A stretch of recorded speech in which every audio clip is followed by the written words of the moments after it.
Students, class 10 का एक very important question. One says give me 100, I shall become twice as rich you. मतलब क्या बोल रहा है?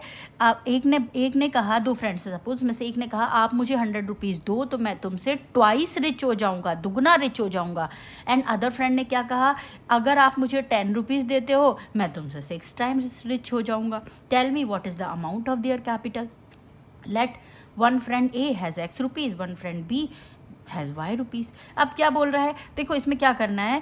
गिव मी 100 मतलब x ने y से कहा, इसने a ने b से कहा तुम मुझे 100 रुपीज़ दो. तो बच्चों x में अमाउंट बढ़ेगा ना, a के पास अमाउंट बढ़ेगा ना. तो a के पास पहले x रुपीज़ थे, अब उसके पास 100 रुपीज़ और आ जाएंगे तो प्लस 100 हो जाएगा. और दूसरा जो है y, उसने 100 रुपीज़ दिए तो उसके पास माइनस 100 करना पड़ेगा ना. यही मिस्टेक होती है, यहाँ तो प्लस कर देते हो लेकिन यहाँ माइनस करना भूल जाते हो. जब इसने दिए y के पास टोटल बी के पास टोटल y रुपीज़ थे तो y के 100 गए तो माइनस 100, x के पास आ गए तो प्लस 100. तो क्या हो जाएगा? ये दुगना रिच हो जाएगा, ये है ना a.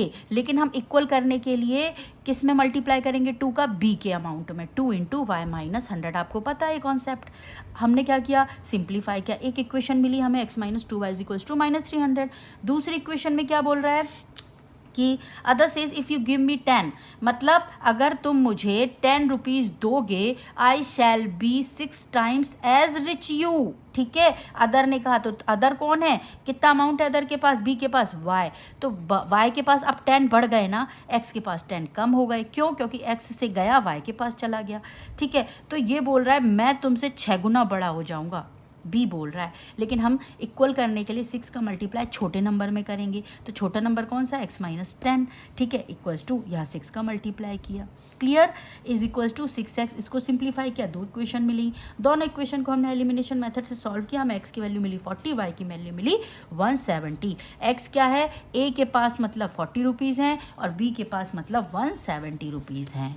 क्लियर? हम इस क्वेश्चन को चेक भी कर सकते हैं. जैसे x की वैल्यू होगी 40 और y की वैल्यू है 170.